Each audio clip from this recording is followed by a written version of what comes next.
না বলে চলে গেছে, আর ফোনও তুলছে না। আরে ভাই, এমন কেউ করে নাকি? আরে কমসে কম বলে যাওয়া তো দরকার ছিল। হয়তো কোনো প্রবলেম হবে এই জন্য ধরেনি। তুমি না সব সময় কাম অন, প্রবলেম তো আমাদের হয়েছে, অ্যাট লিস্ট আমাদের বলা দরকার ছিল ওর।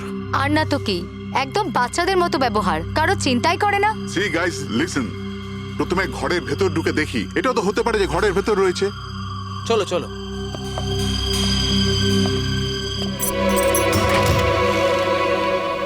এখানে তো অন্ধকার কেন? আমি আলো জ্বালাচ্ছি।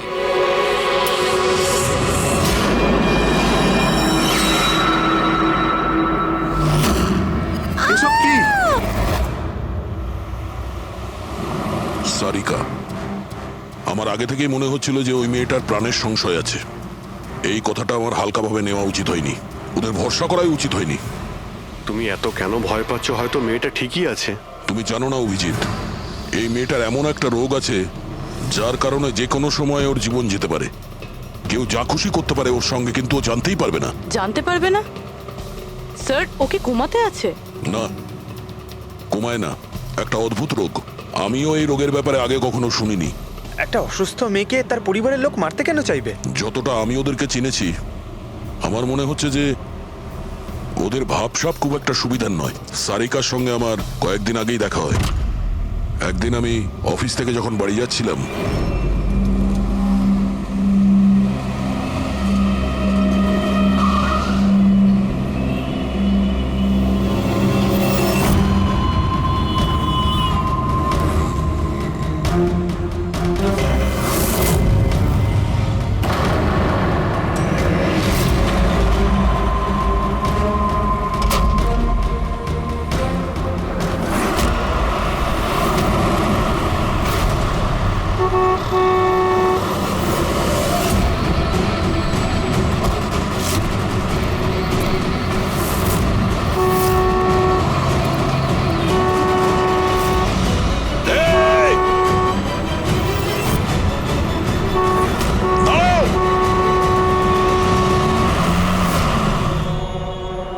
কি করছিলে তুমি? হ্যাঁ, এত বড় একটা ট্রাক সামনে থেকে বেরিয়ে গেল, তুমি দেখতে পাওনি? ও হর্ন বাজাচ্ছিল, তুমি শুনতে পাওনি? হ্যাঁ, আত্মহত্যা করার চেষ্টা করছিলে কি? মনে হচ্ছে দেখতেও পায় না, শুনতেও পায় না। কিন্তু এই রাস্তায় একা কি করছে? কে কে আছে এখানে? আকাশ দাদা, কে আপনি? কে? তার মানে আপনি দেখতে পান? তাহলে আপনি আমি আর ওই ট্রাক দেখতে পাননি? চাপা দিয়ে চলে যেত আপনাকে যদি আমি আপনাকে না বাঁচাতাম।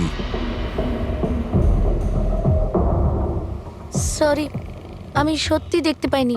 সারিকা, সারিকা তুমি ঠিক আছো তো? সারিকা, তুমি একলা কোথায় চলে গেছিলে? তোমার যদি কিছু হয়ে যেত তাহলে? আমি আগেই বলেছিলাম আমরা প্রপার্টি দেখতে যাচ্ছি, ওকে সাথে করে নিয়ে যাওয়ার কোনো দরকারই ছিল না, কিন্তু আমার কথা কেউ শোনেই না। রজনী প্লিজ থামো তুমি। ইনি ঠিকই বলছেন, আমি নিজে দেখেছি। ওনার লেফট সাইড দিয়ে একটা ট্রাক আসছিল, উনি দেখতে পাননি। ও হর্ন বাজাচ্ছিল, শোনেনি। চাপা দিয়ে চলে যেত ট্রাক যদি আমি না থাকতাম। থ্যাংক ইউ দাদা, থ্যাংক ইউ ভেরি মাচ। হ্যাঁ দাদা, সত্যি ও ট্রাকের আবার শুনতেও পাইনি আর দেখতেও পাইনি। তার মানে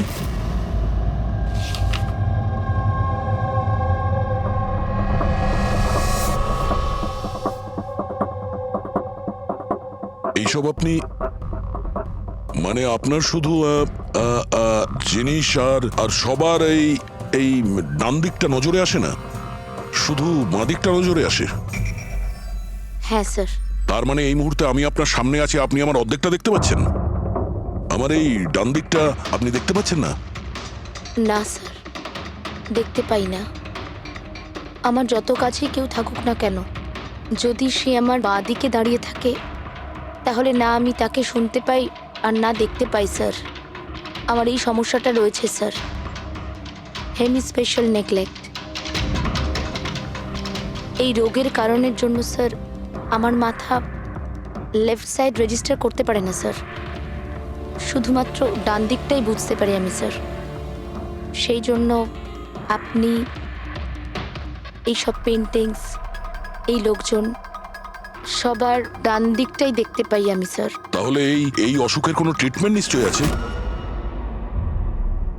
আর আপনারা আপনারা ওনাকে রাস্তায় যেতে দিলেন কি করে? আপনারা তো জানতেন যে ওনার সঙ্গে কি হচ্ছে, তারপরেও যদি কিছু হয়ে যেত ওনার। স্যার আপনি বলুন স্যার, ওর তো নিজের বুদ্ধি ব্যবহার করার দরকার ছিল। ওর কি দরকার ছিল রাস্তায় একা যাবার? আর এ কোনো ছোট বাচ্চা নাকি যে 24 ঘন্টা ওকে নজরে রাখতে হবে? ইনফ্যাক্ট আমরা এর জন্য একটা বেবি সিটার রেখে নিই যে 24 ঘন্টা ওর দিকে নজর রাখবে। এখন এসব বলে কি হবে? হ্যাঁ, ভুল আমাদের হয়েছে, এটা তোমরা মানো আর না মানো আমি মানি। Sir, I am so sorry sir. Sir, এই ভুল আর দ্বিতীয়বার আর হবে না। সারিকা আমার ছোট বোন, আর এর খেয়াল রাখা আমার দায়িত্ব স্যার। কারেক্ট। এরপর থেকে এরকম কোনোদিন হবে না। আর তাছাড়া এখন তোমার ওষুধ খাওয়ার সময় হয়েছে না, চল ওষুধ খাবে। স্যার এটা তো খুবই ভয়ঙ্কর রোগ। যদি কেউ ওর লেফট সাইডে সোজাসুজি অ্যাটাক করে তাও ও বুঝতে পারবে না। এক্স্যাক্টলি, এই ব্যাপারটাতেই আমার ভয়। এক তো এই অসুখ, তার উপরে কোটি টাকার সম্পত্তির একলা ওয়ারিশও। সারিকার মা বাবা একটা অ্যাক্সিডেন্টে মারা গেছে, সারিকা বেঁচে গেছে, কিন্তু ওর এই হেমি স্পেশাল নেকলেট অসুখ হয়ে গেছে। ওর আশেপাশেও দেখভাল করার জন্য তো অনেক লোক আছে, কিন্তু তার মধ্যে জানি না কতজন আছে যারা সৎভাবে ওর ভালো চায়। এরকম কেন মনে হচ্ছে তোমার? অভিজিৎ, ওই উইল অনুযায়ী সারিকার পরে পুরো সম্পত্তি এই আত্মীয়দেরই পাওয়ার কথা। আর আমার প্রথম থেকেই এদেরকে খুব একটা ভালো লাগছে না। আর এই কিছুদিন আগে আমি ওর বার্থডে পার্টিতে গেছিলাম। চলো সারিকা, এবার কেকটা কাটো। দাদা আর 2 মিনিট ওয়েট করে যাই, দয়া স্যার হয়তো চলে আসবেন। আমি ওনাকেও ইনভাইট করেছি। অন্তত আমাদেরও বলতে পারতে। আরে কে কি বললো না ভাই? Oh I am so sorry, আসতে একটু দেরি হয়ে গেল। Many many happy returns of the day, happy birthday. I will take it, দাও। আপনি আপনাকে ঠিক চিনতে পারলাম না। আমি বলছি, এ হলো কৃতি।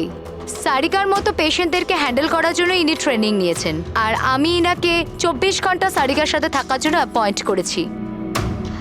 আশা করি আপনি সারিকাকে নিয়ে আর চিন্তিত হবেন না। একদম। আর আমাদেরও মনে হয় যে কৃতি থাকলে সারিকা সেফ থাকবে। অ্যাবসলিউটলি। আমারই ভুল হয়েছে, শুধু আমার ভুল। আমার সারিকাকে ওদের ভরসায় ছাড়া উচিত হয়নি। আমার মেরে দিয়েছে হয়তো ওরা ওকে। বাড়ি এসে গেছে।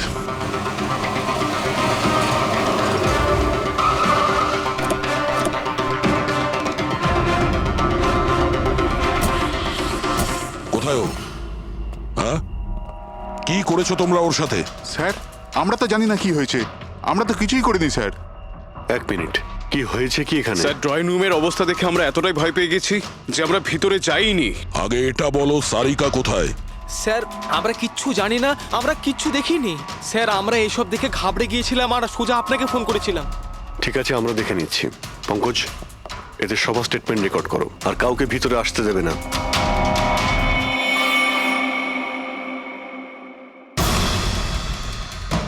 সারিকা, সারিকা, কেউ আছেন? এখানে তো মনে হচ্ছে অনেক কিছুই হয়েছে। এত রক্ত তো কোনো একজনের হতেই পারে না।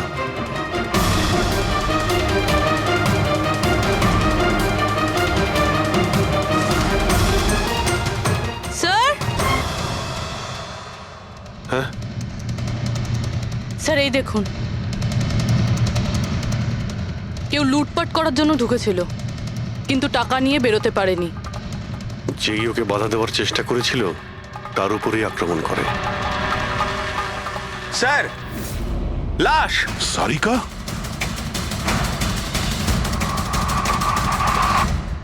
ও নো। মানালি তো এ। এরপর থেকে এরকম কোনোদিন হবে না। আর তাছাড়া এখন তোমার ওষুধ খাওয়ার সময় হয়েছে না। সারিকার ছোট বৌদি, জয়ন্তর স্ত্রী।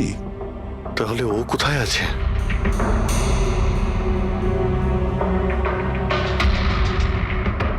ও নো। দয়া,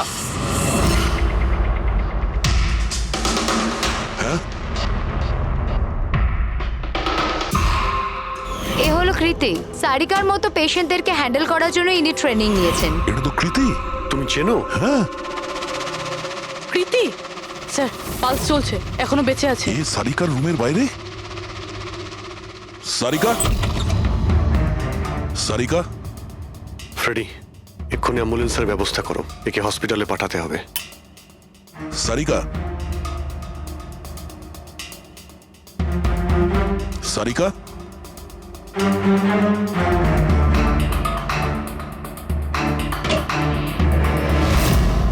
সারিকা, সারিকা, অভিজিৎ, না না না না না, কিছু নেই, কিছু নেই। Relax, আমরা relax. সিআইডি থেকে এসো, রিল্যাক্স বাইরে রিল্যাক্স এসো, বাইরে এসো, বাইরে এসো। রবি, এসো। সাবধানে। তুমি ঠিক আছো তো? বসো, এখানে বসো। থ্যাংক গড একে পাওয়া গেছে। তুমি ঠিক আছো? সবাইকে মেরে দিয়েছে, সবাইকে মেরে দিয়েছে স্যার। এক মিনিট, এক মিনিট। কে করেছে এসব? কে ছিল সে? দয়া স্যার, কি হয়েছিল? স্যার সবাইকে মেরে দিয়েছে স্যার, কে? মেরে দিয়েছে, কে? কে মেরেছে? মেরে দিয়েছে স্যার। আমার মনে হয় এক্ষুনি একে হসপিটালে পাঠানো উচিত, ওর মানসিক অবস্থা ঠিক নেই। হ্যাঁ, ঠিক হবে। মনে হচ্ছে শক পেয়েছে। রবি, তোলো একে। ওঠো, ওঠো। আমার সাথে এসো।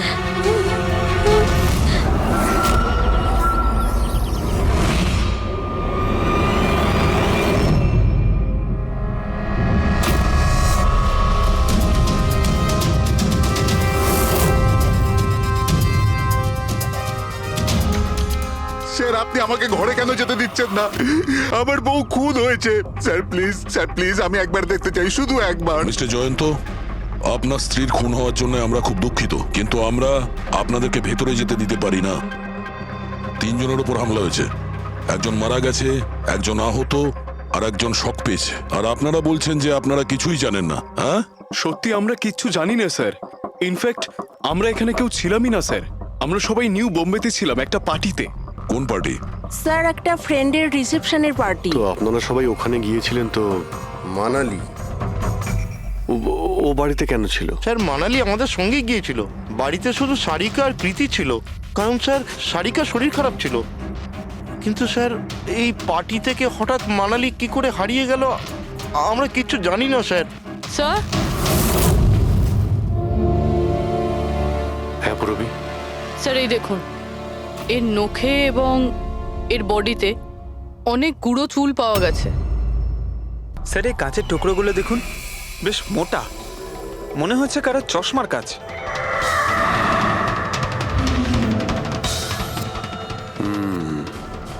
চশমারই মনে হচ্ছে। রেখে দাও সাবধানে। এই টেনে নিয়ে যাওয়ার চিহ্নের সঙ্গে রক্তের ফোঁটা।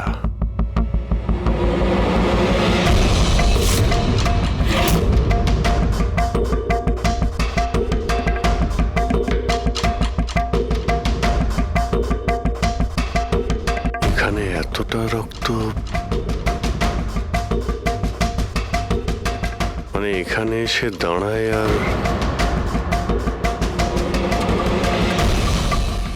বাইকের চাকার দাগ। কেউ আহত অবস্থায় এখানে আসে আর বাইকে উঠে এখান থেকে বেরিয়ে যায়। আচ্ছা একটা কথা বলুন তো, আপনাদের মধ্যে বাইক কার কাছে আছে? বাইক? না স্যার বাইক তো কারুর কাছে নেই, আমাদের সবার কাছে নিজের পার্সোনাল গাড়ি আছে স্যার। এই বাড়িতে টোটাল 5টা কার আছে স্যার। কিন্তু অভিজিৎ, এটা কেন জিজ্ঞাসা করছো? কারণ কেউ খুবই আহত অবস্থায় বাইকে উঠে এখান থেকে চলে গেছে, আর আমার পুরো বিশ্বাস যে খুনি সেই। আই থিঙ্ক এর জবাব সারিকাই দিতে পারবে। ওর জ্ঞানটা একবার ফিরে আসুক। বাই দ্য ওয়ে, আপনাদের মধ্যে কি কারো চোট বা আঘাত লেগেছিল? আঘাত আমাদের? স্যার আপনার কথার মানে কি? আমাদের কেন চোট লাগবে? আপনারা আমাদেরকে সন্দেহ করছেন? যতক্ষণ এই কেসটা সলভ না হবে আমরা সবার উপরেই সন্দেহ করব। আর আপনারা যদি আমাদের সঙ্গে সহযোগিতা না করেন তাহলে আমাদের সন্দেহ আরো বেড়ে যাবে। হ্যাঁ, তাই প্লিজ কোঅপারেট।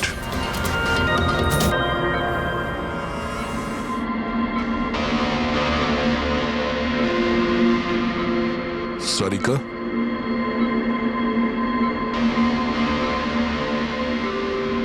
আচ্ছা তুমি কি ঠিক আছো? অভিজিৎ, সারিকা, দয়া স্যার, তুমি ঠিক আছো? স্যার মানালি বৌদি আর কৃতি স্যার,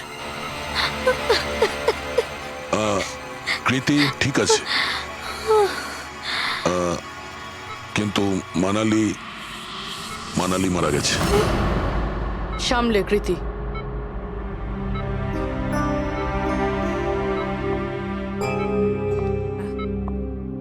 কৃতি, কৃতি, তুমি ঠিক আছো তো? I am so glad you okay. Thank God তুমি ঠিক আছো।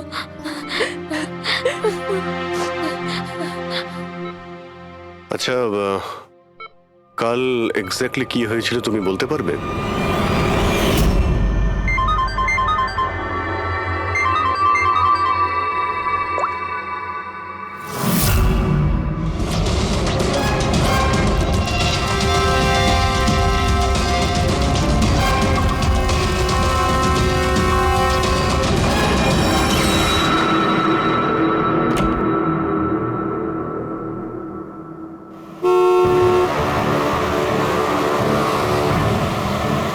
বৌদি,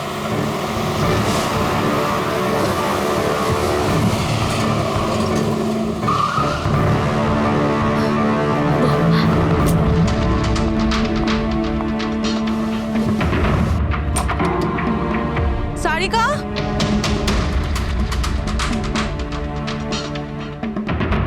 সারিকা, সারিকা কোথায় তুমি?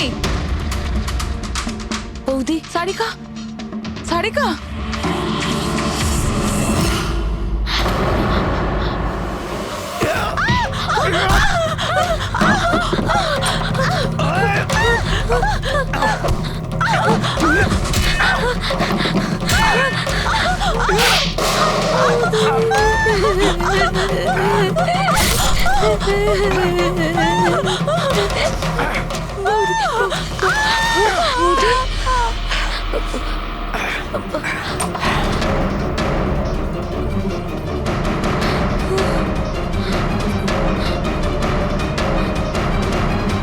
কৃতি, কৃতি, কৃতি।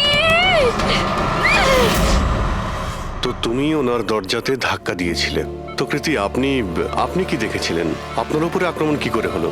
সারিকার জোরে চিৎকারের আওয়াজ পেলাম, আমি তখনই ঘর থেকে বাইরে আসি। সারিকা, এইসব কি করে? কৃতি, কৃতি, সারিকা তুমি ঠিক আছো তো?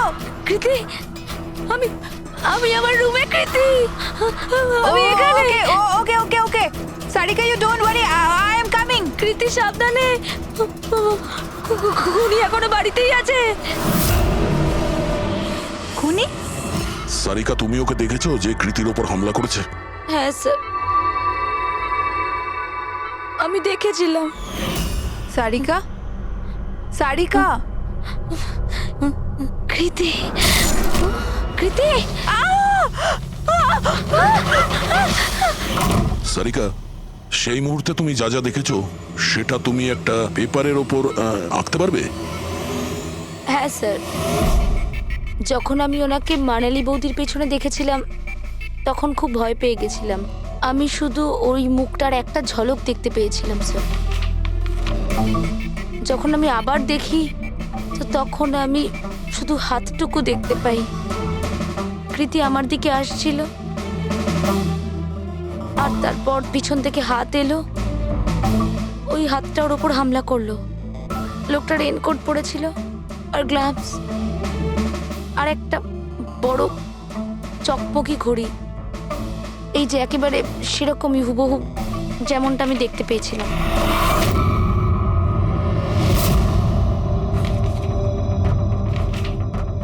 আই হোপ এই অর্ধেক ছবিগুলো দিয়ে আপনারা কিছু উপকার পেয়ে যাবেন হয়তো। চিন্তা করো না, এই অসম্পূর্ণ ছবিটা আমরা কমপ্লিট করব। ফেডরিক, মনোহরের কাছে এই পেন্টিং গুলো নিয়ে যাও আর বলো যে এই স্কেচ যেন কমপ্লিট করে।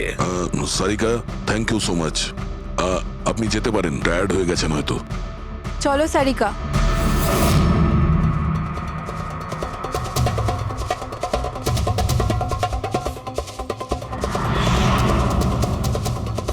এই লোকটাকে তো আগে কখনো দেখিনি স্যার। হতে পারে শুধু এই কাজের জন্যই হায়ার করা হয়েছিল। আর ঠিক সময়ে মানালি ওর প্ল্যানটা ভেস্তে দিল। খুব খুব মন দিয়ে দেখো এই স্কেচটা। এটা সেই লোকটার ছবি যে মানালিকে খুন করেছিল। আপনারা কি একে কোনোদিন দেখেছেন? আমি তো বুঝতেই পারছি না আমাদের কেন সন্দেহ করা হচ্ছে। এক্স্যাক্টলি, আমরা সবাই সারিকার আপনজন, আর আজ আমরা বিজনেসের সব কাজ ছেড়ে এখানে এসেছি শুধুমাত্র সারিকার জন্য। আর আপনাদের মনে হচ্ছে আমরা ওকে মারতে চাইছি? স্যার যে মারা গেছে ও আমার বউ স্যার, আর সারিকা আমার বোনের মতো। স্যার আমি যখন খুব ছোট ছিলাম আমার বাবা মা মারা গিয়েছিল।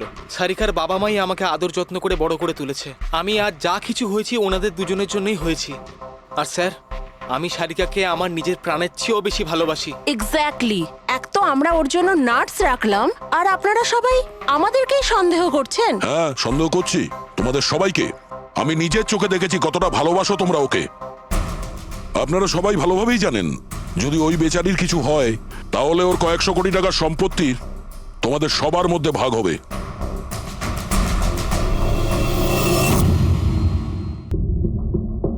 ওকে বাড়িতে রেখে তোমরা সবাই পার্টিতে গিয়েছিলে।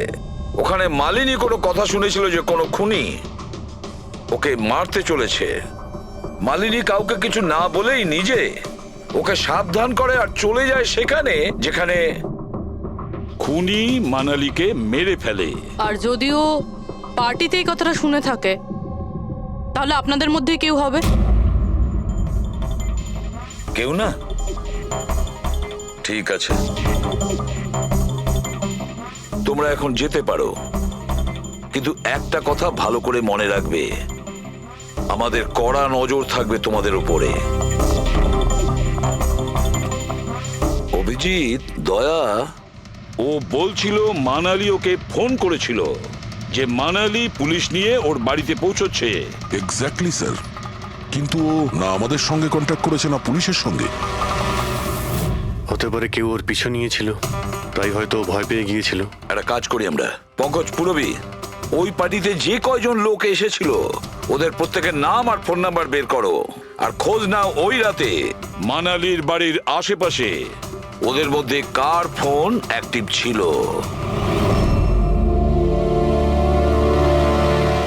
স্যার, হ্যাঁ স্যার ওই রাতে ওখানে 250 লোক ছিল, কিন্তু স্যার একজন হচ্ছে ঈশান। ওই রাত্রেও পার্টিতে ছিল, আর ওখান থেকে ও সারিকার বাড়ির দিকে গেল যখন মানালি পার্টি ছেড়ে গেল। আর ফোন ওখানেই বন্ধ হয়ে যায় ওদের বাড়িতে। স্যার আর একটা আজব ঘটনা ঘটেছে। মানালি সেই রাতে ওই বাড়িতে ফোন করেইনি, বরং সেখান থেকে ব্যান্ড্রায় গিয়েছিল কোয়াড্রাম, আর তারপর থেকে ফোনটা সুইচড অফ। মানালির সেল ফোন তোর কাছেই ছিল ওই ক্রাইম সিনে।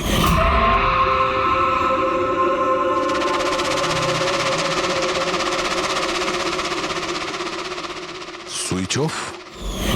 আচ্ছা, এমনটা নয় তো যে ওই ফোনটা আসলে ঈশানের ফোন, ভুল করে ওখানে পড়ে গিয়েছিল? মানে ঈশান সেই রাতে সারিকা ভিলা এসেছিল। ডাকো ঈশানকে বিউরোতে। স্যার আমি করেছিটা কি? আমাকে এখানে কেন ডাকা হয়েছে? ঈশান, একটু আপনার চশমাটা খুলবেন? চশমা? স্যার এটা তো উইদাউট নাম্বারের চশমা, এটা তো আমি রেগুলার পড়ি না। ডক্টর সালুকের কাছে নিয়ে যাও এটা। স্যার আমাকে এটা তো বলুন আমি করেছিটা কি? আমরা আপনাকে এখানে মানালি মার্ডার কেসের ব্যাপারে ডেকেছি। ক্রাইম সিনে আমরা চশমার ভাঙা কাঁচ পেয়েছি।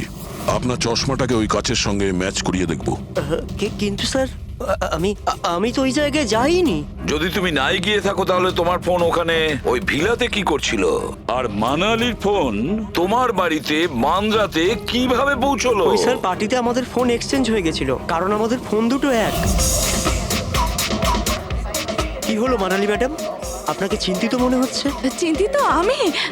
না তো, আসলে আমি ওই জয়ন্ত আর আকাশকে খুঁজছিলাম। আপনি ওদের কোথাও দেখেছেন?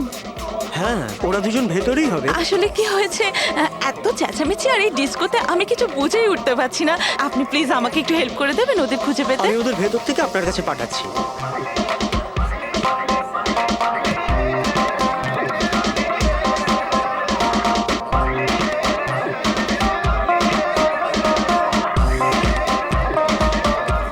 মানালি? ঈশান, তুমি তো বলছিলে মানালি খুঁজছে আমাদের। কোথায় মানালি? আরে এক্ষুনি তো এখানেই ছিলেন মানালি, কি জানি কোথায় চলে গেলেন। ওই দিকটা কি দেখি, চলো। স্যার আমার ফোন সুইচ অফ ছিল। এই জন্য আমি মানালিকে বলতে পারি। সেই কারণে মানালি পুলিশকে ফোন করতে পারেনি। স্যার আমাকে বিশ্বাস করুন, আমি খুন করিনি। খুনি না হলেও খুনির সঙ্গী তো হতে পারো, যে ওখানে ওই পার্টিতে উপস্থিত ছিল। তুমি পার্টিতে মালিনীর সমস্ত কথা শোনো, আর যখনই মানালি ওখান থেকে বেরোয় তুমি মানালির পিছু নাও। কোনো কায়দা করে তুমি মানালির ফোন তোমার বাড়ি ব্যান্দ্রাতে পাঠিয়ে দিলে, আর ওখানে পাওয়া চশমার কাঁচের টুকরো, আমাদের সন্দেহ ওটা তোমার চশমার। রিপোর্ট তো আমরা পেয়েই যাব আমাদের ফরেন্সিক ল্যাব থেকে। ঈশান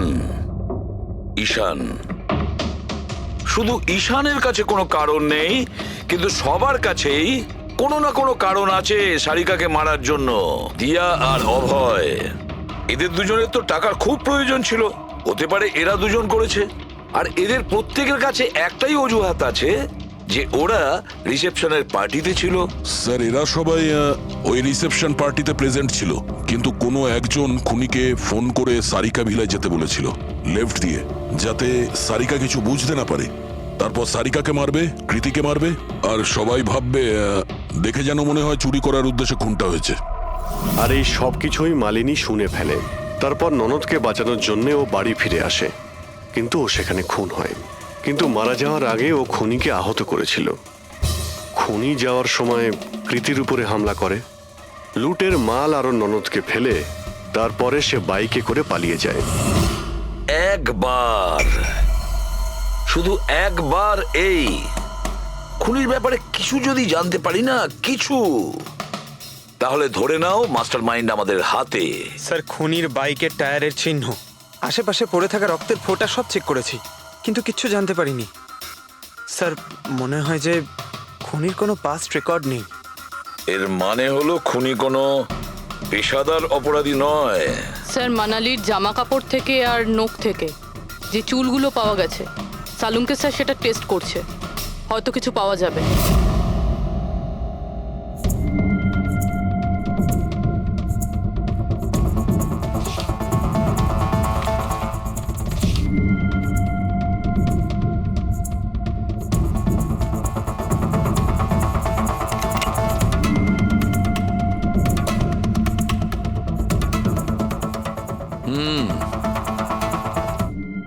আমার আন্দাজ একদম ঠিক ছিল, এবার শুধু ডিএনএ রিপোর্টটা দরকার।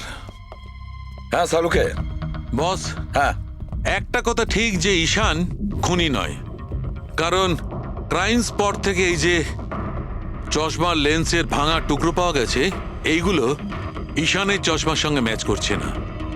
এক তো ঈশানের চশমার পাওয়ার 0, আর দ্বিতীয়ত ঈশানের যে চশমাটা তার লেন্সগুলো একদম নর্মাল, কিন্তু এই লেন্সটা ফটোক্রোম্যাটিক, মানে রোদের সঙ্গে রং পাল্টায়। আচ্ছা, ওই যে রক্ত পাওয়া গিয়েছিল ওই বাইকে টায়ারের মার্কের কাছে, সেটা কি খুনির রক্ত? হ্যাঁ, ওই রক্তটা খুনিরই, যার বয়স 25 থেকে 30 বছরের মধ্যে। আর মানালির নখে যে চুলটা পাওয়া গেছে ওটা নিশ্চয়ই খুনির। আসলে বস, হাতাহাতি করবার সময় চুল গোড়া থেকে উপড়ে আসে, অথচ এই যে চুলটা, এটা উপড়ে আসেনি, কাটা হয়েছে। আর এইটা দেখো স্ক্রিনে, যতগুলো চুল আছে সব আলাদা আলাদা রকমের, কোনো চুল সিধে, কোনোটা কোঁকড়ানো, আর ওগুলো রং দেখো, প্রত্যেকটা চুলের রং আলাদা, কোনোটা কালো, কোনোটা ব্রাউন, কোনোটা ডার্ক ব্রাউন, আর ওই গোল্ডেনও আছে। এই চুলগুলো একটা লোকের হতেই পারে না। আলাদা আলাদা লোকের চুল? হ্যাঁ দয়া, এই চুল থেকে আমরা বিভিন্ন ধরনের কেমিক্যাল পেয়েছি, যেমন হচ্ছে কেরাটিন, ফিফটাইন, আরো অনেক কিছু।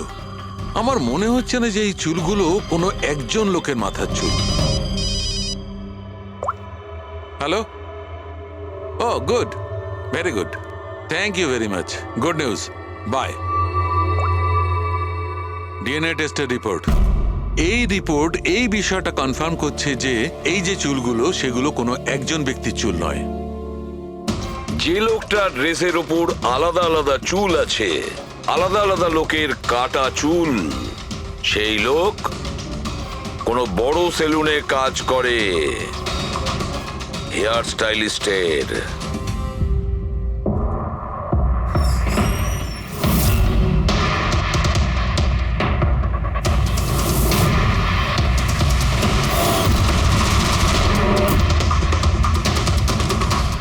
স্যার এ তো বিমল, আমাদের স্পায়ের স্টার হেয়ার স্টাইলিস্ট। স্যার এখানে যেই আসুক না কেন সবাই ওর কাছেই হেয়ার স্টাইল করতে চাইতো। কিন্তু স্যার এই কিছুদিন ধরেই হলো এই টাকা পয়সা নিয়ে ভীষণ চিন্তিত থাকতো। এর জুয়া খেলার খুব অভ্যাস ছিল। কিন্তু স্যার এই খুন করবে এটা স্যার আমি একদম ভাবতেই পারছি না। যাই হোক, এখনো কোথায় আছে বলতে স্যার পারবেন? একে এখন কোথায় পাবেন এটা আমি বলতে পারবো না, তবে কিছুদিন যাবত এখানেও কাজে আসছে না, আর না ও আমার ফোন তুলছে। আপনি ওর ফোন নাম্বার আর অ্যাড্রেসটা দিন আমাদের। হ্যাঁ স্যার, আমি এখনই আনছি।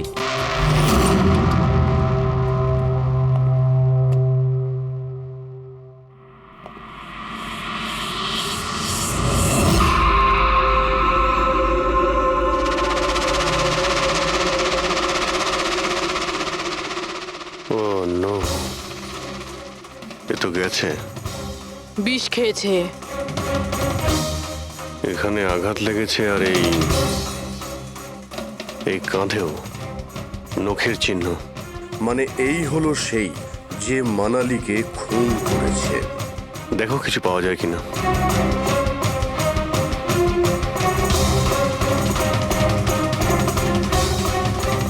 স্যার, হ্যাঁ, আমি বিমলের বাইকটা চেক করলাম স্যার। বাইকটার হ্যান্ডেলে শুকিয়ে যাওয়া রক্ত আর কাঁদালে আই অ্যাম শিওর স্যার এগুলো ওই বাড়িটার ব্যাকইয়ার্ড থেকেই লেগেছে।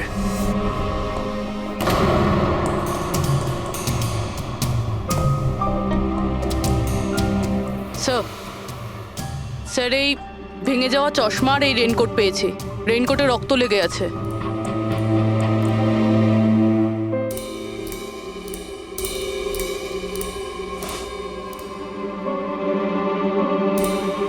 এই দেখতে পাচ্ছ, বাঁ হাতে ঘড়ি। হ্যাঁ, তাহলে স্যার যদি বিমল বাঁ হাতে ঘড়ি পরতো তাহলে ও কি করে বলল যে ডান হাতে ঘড়ি পরা ছিল? পার্টিতে মানালি কেউ সারিকাকে খুন করবে সেই আলোচনা শুনে ফেলে, আর তখন মানালি ঈশানের কাছে সাহায্য চায়। ওকে বলে যে জয়ন্ত আর আকাশকে ওখানে পাঠিয়ে দিতে। এর মানে আকাশ আর জয়ন্ত দুজনেই নির্দোষ। বাকি রইল এই তিনজন, রজনী, অভয় আর দিয়া। ওই খুনের মাস্টারমাইন্ড এই তিনজনের মধ্যেই কেউ হবে। আচ্ছা স্যার, ওই কলের অন্যদিকে কে ছিল? স্যার ওই বিমল হতে পারে। না স্যার, আমি বিমলের ফোন রেকর্ড চেক করেছি। ওই রাত্রে ওদের মধ্যে কেউই বিমলকে ফোন করেনি। তাহলে অপর প্রান্তে কে ছিল সেদিন? ল্যান্ডলাইন? আচ্ছা, ওদের বাড়ির ল্যান্ডলাইন ফোন? হ্যাঁ, হতে পারে। ফ্রেডি, পঙ্কজ, একটু খোঁজ নিয়ে দেখো তো 11টার আশেপাশে ওদের ল্যান্ডলাইনে কেউ ফোন করেছিল কিনা। ওই মেয়েটার কথা অনুযায়ী খুনি ডান হাতে ঘড়ি পড়েছিল, যেখানে বিমল বাঁ হাতে ঘড়ি পড়েছিল। আরও এটাও বলেছিল যে খুনি যে রেনকোট পরেছিল সেটা ব্লু কালারের ছিল, কিন্তু আমরা বিমলের বাড়ি থেকে যে রেনকোট পেয়েছি সেটা কালো ছিল। হতে পারে সারিকা কিছু ভুল করেছিল, ঠিকমতো দেখতে পাইনি ও। স্যার, স্যার ওই রাতে 11:30টার সময় বাড়িতে কেউ ফোন করেছিল। কে ফোন করেছিল? আপনারা সত্যি বলছেন এই সব কিছুর পেছনে আমার নিজের লোকের হাত আছে? একটু অপেক্ষা করুন, সব জানতে পারবেন। স্যার, আপনারা আবার কেন খোঁজ খবর নিচ্ছেন? একবার তো খোঁজ খবর নিয়েছেন। সেদিন প্রমাণ একত্রিত করার জন্য আর আজ কেস ক্লোজ করার জন্য। আপনি একটু অপেক্ষা করুন, এখনই সবকিছু জানতে পেরে যাবেন। স্যার, পেয়ে গেছি। কিন্তু এটা তো সেই রেনকোটটাই যেটা ওই খুনি পড়েছিল। এখানে কি করে এলো?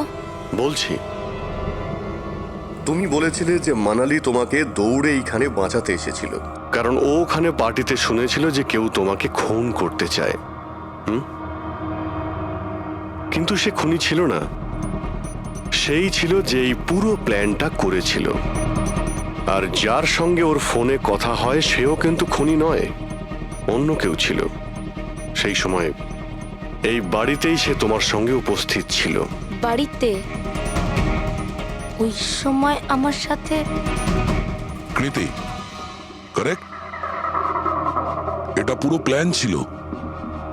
খুনি কাজ ভেঙে বাড়ির ভেতরে ঢোকে, কিন্তু গন্ডগোল তখন হলো যখন ও মানালিকে মারলো সারিকা ভেবে।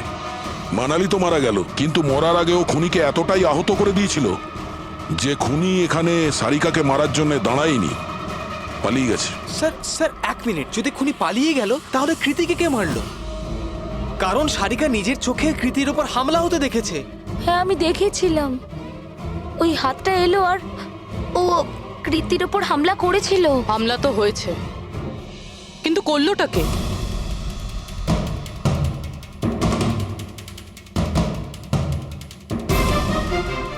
আপনারা সবাই আমাকে এভাবে কেন দেখছেন? এর উত্তর তো শুধু তুমিই দিতে পারবে কৃতি। ও রাত ঠিক 10:30টার সময় শুয়ে পড়েছিল। আর মানালি কাউকে ফোনে কথা বলতে শুনেছিল রাত 11:10 আর সেই ফোনটা এসেছিল এই বাড়ির ল্যান্ডলাইনে। কে রিসিভ করেছিল সেই কলটা? যদি আমরা এটা মেনেও নিই যে বিমল তোমার ওপর হামলা করেছে, তাহলে ও তোমাকে বাঁচিয়ে রাখলো কেন? ও মানালিকে এত নৃশংসভাবে মারলো আর তোমাকে শুধু এই একটা আঘাত কেন? ও সারিকাকে কেন মারলো না? আর এই চুরি করা টাকা ছেড়ে পালালো কেন? আর সব থেকে বড় প্রশ্ন, ও খুনিকে এই ব্লু কালারের জ্যাকেট পরে থাকতে কি করে দেখলো? কি করে দেখলো সেই ঘড়িটা যা বিমল লেফট হ্যান্ডে পড়তো, রাইট হ্যান্ডে নয়? বিমলের রেইনকোটের কালার ছিল ব্ল্যাক।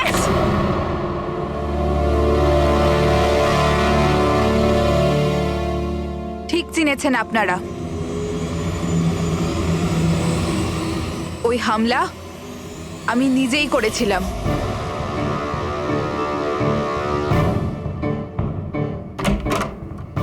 সারিকা, সারিকা কোথায় তুমি? মানালি এখানে এই সময়? Sarika,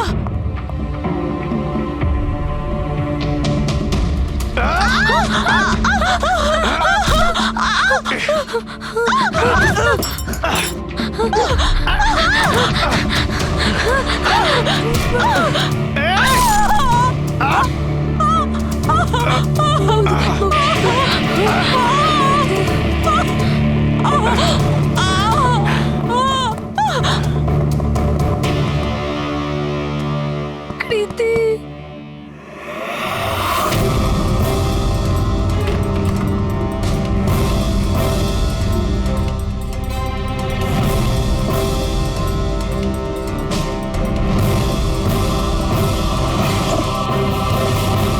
I am coming, Sarika, don't worry.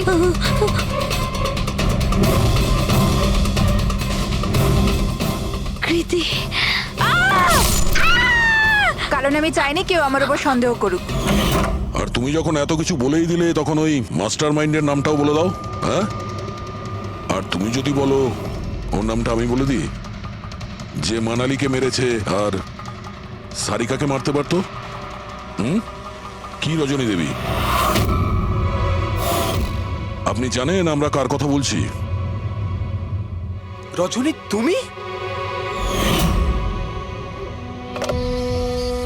Hello, killer sharp 11:30টায় পৌঁছে যাবে। সারিকার খেলা শেষ, যে কোনো মূল্যে করতেই হবে। ওই আমার বাকি টাকাটা? তুমি তোমার পয়সা পেয়ে যাবে। ওকে।